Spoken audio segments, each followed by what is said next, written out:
Obuyo bito okute tebite ne waga owese ne gbon kan wese baba na do sima kokon wana de na mane money ye ni do na te GBD ya nwangbe mana do segbe kokon o he ya wewe ma wana gbon awonye so no magba no roto keke eni mamudi ayi ni ma metin o baba ma se wana ne o wen ma ya de geri ma honfo ma de wi ma be ama ma so wa ma ye be ahia ka ma ta wana de na baba no gera no amuse ma ni ye do ma gbegbe ma gwa ni ma ho na kugbe no ye no ka wi no kaka bodo aro sayo baba na mi wi ma ke wana pa ekumo ewuro na ro ma lori enu ma no ni ka baba to pe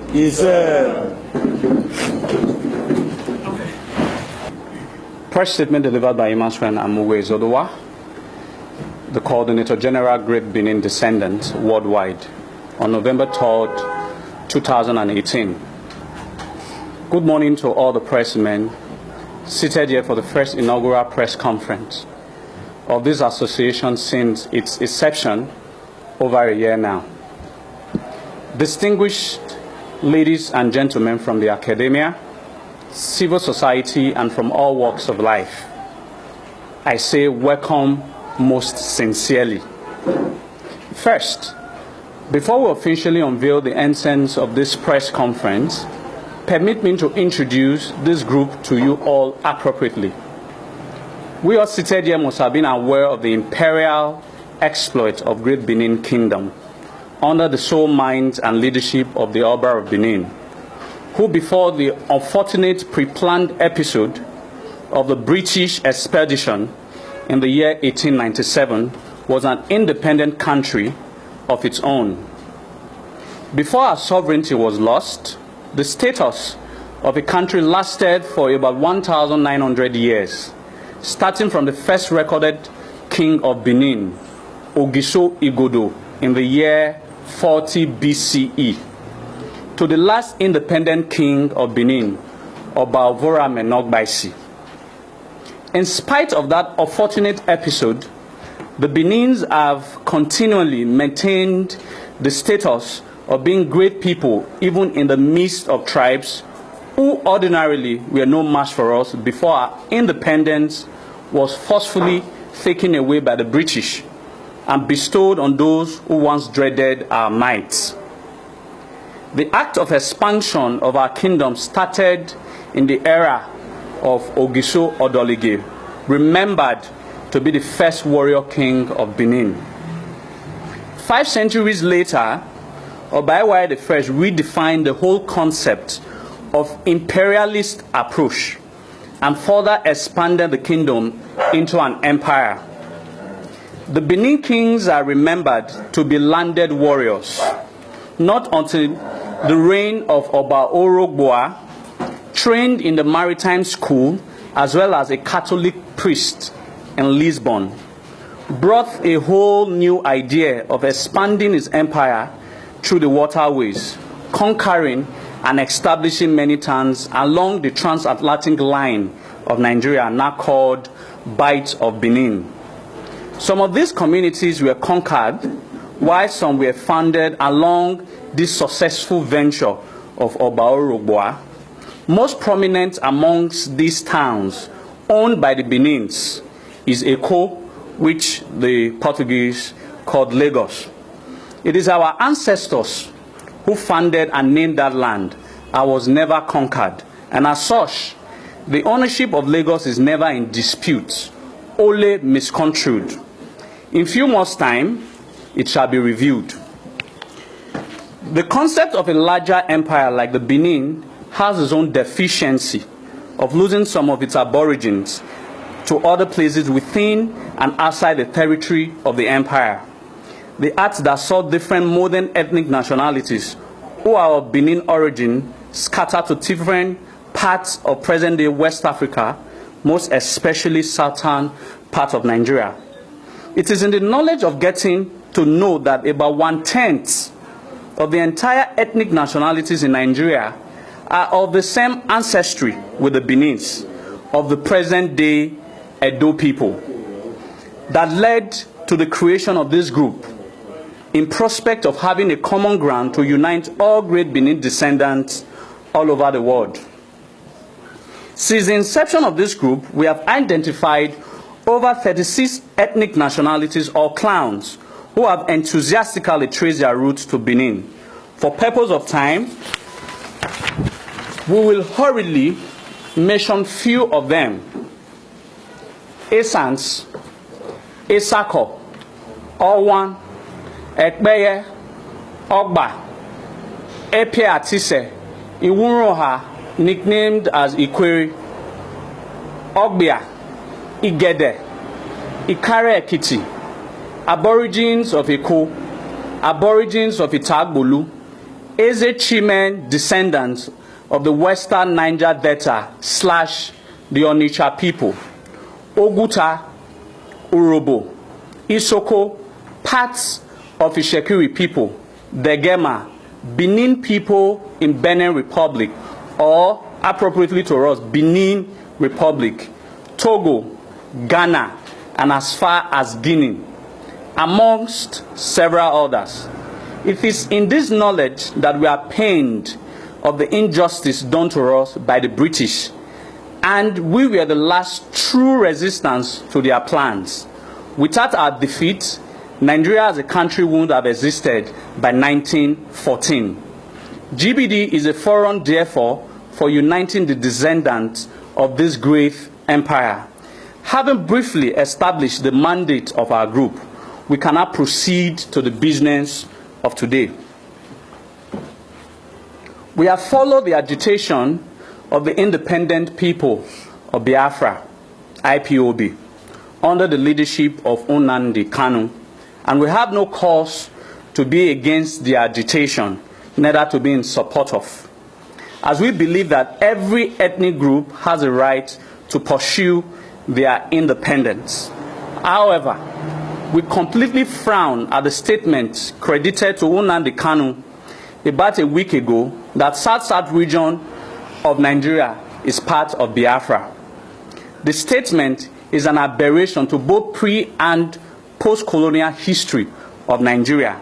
We wish to ask, at what point in history did Igbos own South region? Is it in the days of the imperial exploits of the great Benins, or during the time the British amalgamated them and gave them a name and an identity as a people?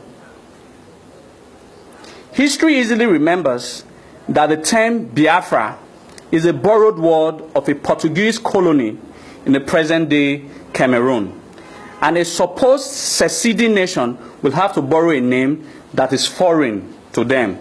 We do sincerely hope that Nnamdi Kanu should be properly lectured about the history of the pre-colonial era of Nigeria. It should be taught how the Benin and its descendants controlled this whole region of South-South, part of Southeast and Southwest, and that it took the British to cut off our power and gave it to some selected few, of which the Igbos are the biggest beneficiary.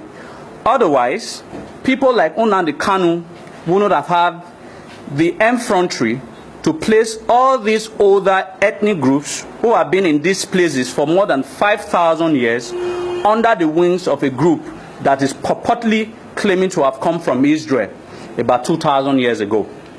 Hence, we wish to warn the IPOB group and their supposed plan that no inch of South vast and rich land is by any standard of intellectual and historical argument theirs, and we will not hesitate to engage in an intellectual debate on this said matter at their convenient date, time, and venue, as we are a non-violent group who believe in the principle of intellectual engagement. Business of the day, second business of the day.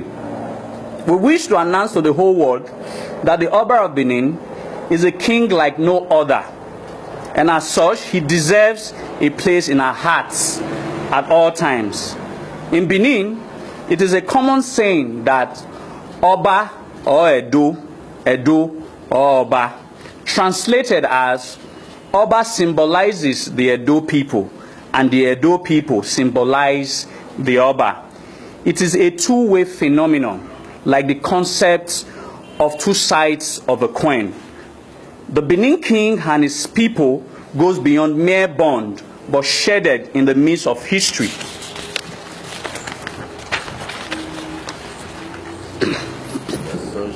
And as such, the lucid, inseparable fellowship of oneness, like the theological concept of Trinity. For the purpose of this conference, let me refresh our minds a bit historically. The Benin Kingdom is the oldest surviving kingdom in Africa and second in the world, spanning a period of 2,055 years since the first king of Benin in 40 BC. 31 Ogizos reigning in a period of 854 years with a joint interregnum of 355 years, and 40 Obas of Benin reigning in a period of 846 years and counting, which amounts to 71 kings sitting on the revered throne of Benin. We were the very first known civilization in this part of the world that confounded the earliest Europeans with amazing scientific breakthroughs in the field of metallurgy, developing complex societies of impeccable organized traditional and political system, inventing the first family identity technology using natural creativity of morning salutation, an advanced national identity concept of the Iwu burden marking, a precise architectural pattern of a geometric calculated system, creating a defense around the capital through the construction of the Great Benin Wall, recorded to be the greatest archaeological feat in the world before the mechanical era, Guinness Book of Record 1986. Inventing street lighting, running a banking system about 700 years before the Europeans came to this part of the world, using bronze casting and ivory carving as an imagery to pass our history to future generations, likened to modern-day libraries. These are few amongst thousands, and the very essence of this whole magnificent, civilized people borders around their king, the Oba of Benin. Centering our thoughts around these awesome accomplishments, it is only wise to at all times show great respect to our revered monarch, which inherently is to ourselves. We plead to all private and governmental institutions in Benin-owned territory within and outside the modern scope of Benin Kingdom for a portrait of the Oba of Benin to be hung on the wall and as well in our private homes. This is not a must, but a show of solidarity to the greatest kingdom in the world. Oba Gatokbe. Yes, sir. Business 3 of the day. In the past 1 year, we have patiently watched our neighbors who we accommodated as tenants long time ago in our lands because of our high level of hospitality, which has later turned against us. They vilify us and our revered Oba, and we have maintained so much decorum.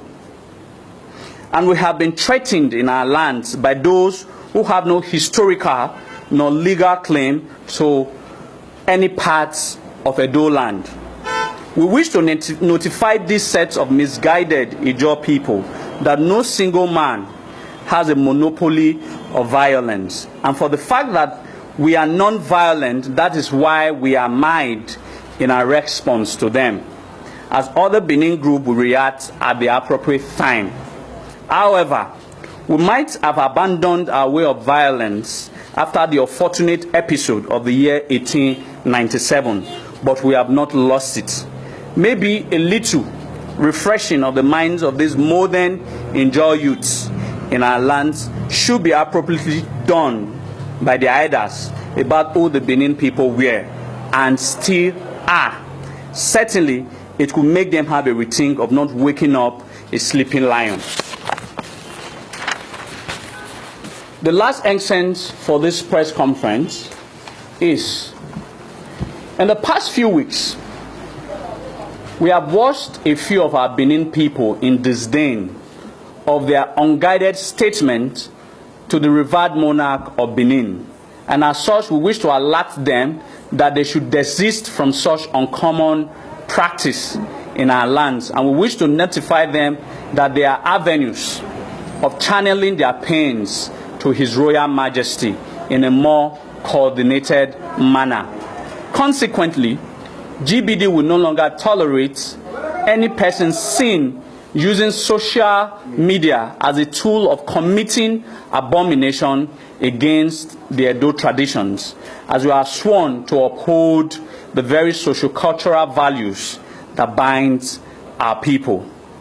In conclusion, ladies and gentlemen, the modern Benin people is in shadow of its former exalted self, and every passing day we drown in the guilt of not realizing how long we have played second fiddle to other neighboring ethnic groups. We have mourned enough of what happened to us about 120 years ago. We must dust ourselves up and begin to start seeing the possibility of walking on the paths of our heroic ancestors. Great Benin and its descendants are too great to have been shelled in the cocoon of unprecedented obscurity. We must rise up and take our place in the present affair of the country and the world, a place where we truly deserve. And we cannot do it by being divided, hence a need to come together as one and equal people. The great Benin descendants must unite as one indefensible entity, and together we shall return back our lost glory, which is the cardinal focus of GBD, uniting all great Benin descendants all over the world as a tool to take our rightful place in the affairs of the world. At this point, ladies and gentlemen, it is no longer a coincidence nor a mere choice, but the right of a 573 years old prophecy that we will lead the next intellectual revolution that puts Benin back in the world atlas by the power of God and our ancestors. God bless great Benin people all over the world. God bless our nation that will be reborn. God bless our revered monarch. Oba Atokbe.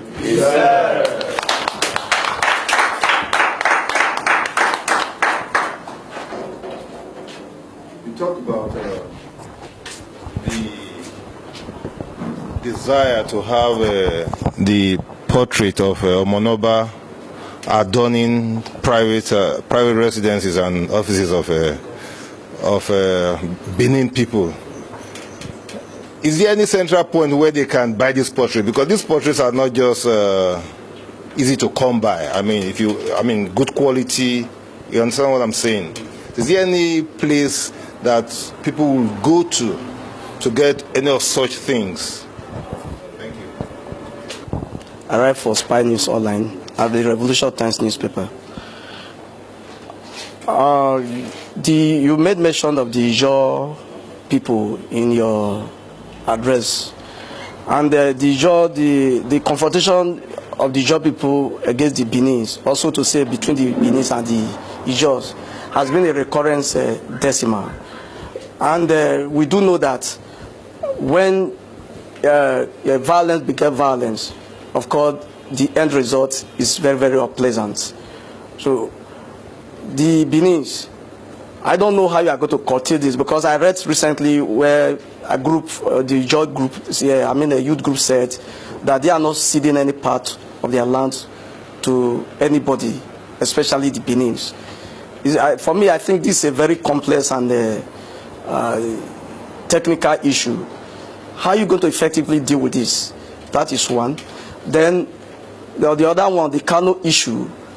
For me, I am shocked that it is not the Benins are waking up to this, because since the agitation for Biafra began some years back, we do know that they've come up with, I think, a map whereby the Benin area, or the south, so to say, you just mentioned, is captured, boldly captured in that map.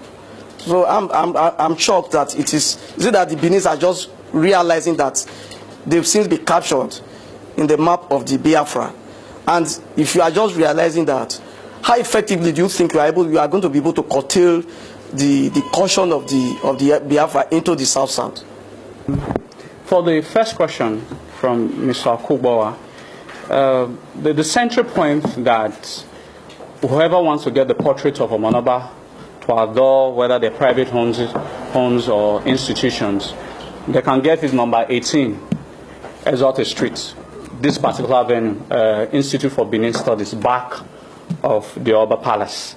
We'll start making the portraits available in the next few days. So whoever wants to get it should come here and get that portrait.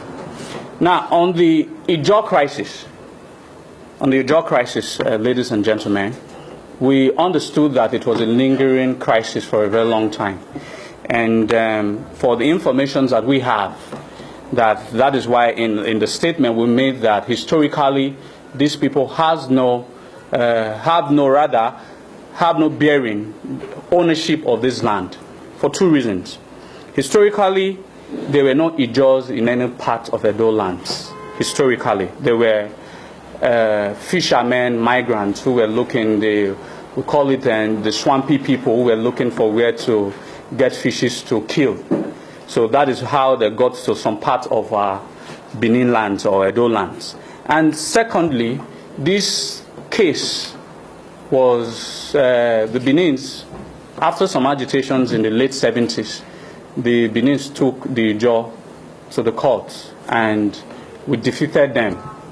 They took the Benins to appeal. The Benins defeated them.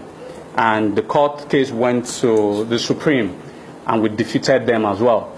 So one wonders, historically they don't have any claim to any inch of Edo land, and legally they don't have any claim to any parts of Edo land. So on the issues of violence, well, it's not something we can't talk about because, of course, we read it very clearly that this group, Association of Great Benin Descendants, is a non-violent group. On issues of intellectual engagement with the Ijaw on this subject matter, they can fix their convenient time, dates, and venue. We'll meet them there. But on the issue of violence, they should be rest assured that a group of other Benins, we surely will reply them. On Nnamdi Kanu, yes, it's true that for 120 years, after we lost our sovereignty to the British in 1897, quite an unfortunate episode for the Benin people. We lost our ways. In short, we completely slept off. That consciousness of being Benin people wasn't there anymore. So, and that is why this issue has lingered. That, in short, it's not only Biafra that has carved Edo into their map. Even the Oduduwa people also carved us into their map. And we've been able to. We have established that fact that, well, if Yoruba is to carve any of the Edo lands, it shouldn't be Oduduwa. The Benins cannot be Oduduwa as a country. The reason is because Oduduwa was a prince in Benin as a Kaladeran, and it was like the half point of our history. That was in about 10th century. The Benin's history started around 40 BC, the first king. So at the part of the time, the Benin had 31 kings. The Yorubas had no king. So now, the midpoint of our history is the starting point of their history. So they can't beget us. It is the other way around. And that is... And of course, it is actually issue of ethnic rascality. Nnamdi Kanu not being properly lectured of the history, or guided on prehistory of Nigeria. Otherwise, Nnamdi Kanu should know that even the southeast, where we now refer as the Igbo land, is not even totally theirs. No. We have our people, Enugu, Ezike, Oguta, Onitsha, that have identified with their people. Now, how do we curtail Nnamdi Kanu's and the IPOB rascality? Simple. We have identified all our people. we just have to put the consciousness into their minds that they are Benin people, and that naturally kills Biafra agitation. So GBD was naturally prophesied to kill every agitation, whether Aduduwa or Biafra. So that's not an issue, ladies and gentlemen. Wherever you are, whatever country you are now, to come back to us and we'll begin to do one thing. The membership is open to all. Once you agree that you are from Benin, you are a Benin man, you are entitled to be a member. We don't drag people. Yes. By the time you come in, we interview you and we agree with you that you come from Benin. You'll be one of us. Yeah. Both male and female. My name is Ekonwe, Chief Priest. It's an inborn message from God. God can never be wrong. In His infinite wisdom, He has created every human being on a particular spot on planet Earth. Therefore, anyone that belittles his ancestry, his evolution, is actually discountenancing the all-knowing God, because God can never be wrong. So if you reduce your importance, there's the possibility of somebody else coming to lord it over you, presumably with a superior claim to God, whereas God created you equal. So if you were born in a particular place, it is your duty to preserve and develop that particular place. Therefore, for any Benin descendant that has not identified with the home base and that is not ready to propagate without fear or favor is actually not what is being, because that would be like telling God that God was not wise in creating the person a Benin person. At the time, we did know that the cultural and ethical values of the people was attenuating quite fast, and there was nowhere else we could halt it, at least from further eroding. We now deliberately set up this place as an institutional base for people to have a rethink about where we actually are going and where we are leading our succeeding generations. So this place has very basic 4 objectives, which include history and research, literary documentation, library and archives, and then Edo language development. So it is for this possibility of building for the future that we actually set up the Institute for Benin Studies. And I can tell you it has met our objectives to a large extent. Thousands and thousands of students come here to make research, whether for their first degree or for their master's or doctorate.